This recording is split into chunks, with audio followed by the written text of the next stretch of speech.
Reflecting Christ, a devotional by Ellen G. White. Family worship not to be neglected, June 18th. Trust in the living God, who giveth us richly all things to enjoy, 1 Timothy 6, verse 17. We should be much happier and more useful if our home life and social intercourse were governed by the principles of the Christian religion, and illustrated the meekness and simplicity of Christ. Let visitors see that we try to make all around us happy by our cheerfulness, sympathy, and love. While we endeavor to secure the comfort and happiness of our guests, let us not overlook our obligation to God. The hour of prayer should not be neglected for any consideration.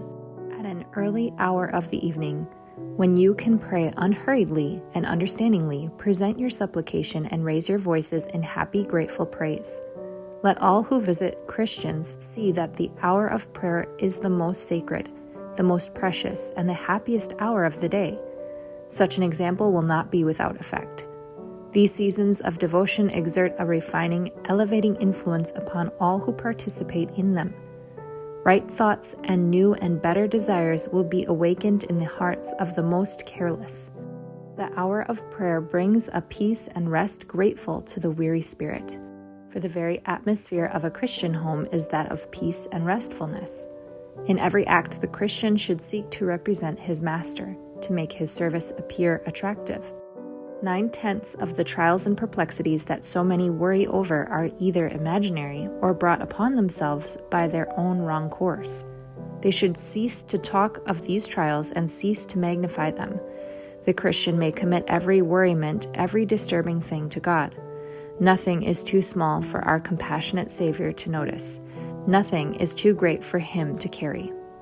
Then let us set our hearts and homes in order. Let us teach our children that the fear of the Lord is the beginning of wisdom, and let us, by a cheerful, happy, well-ordered life, express our gratitude and love to Him, who giveth us richly all things to enjoy.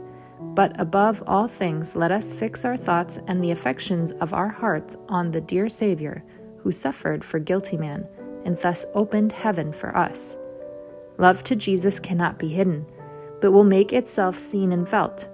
It exerts a wondrous power. It makes the timid bold, the slothful diligent, the ignorant wise. It makes the stammering tongue eloquent, and rouses the dormant intellect into new life and vigor. It makes the desponding hopeful, the gloomy joyous. Love to Christ will lead its possessor to accept responsibilities and cares for His sake and to bear them in His strength. Signs of the Times, December 17th, 1885.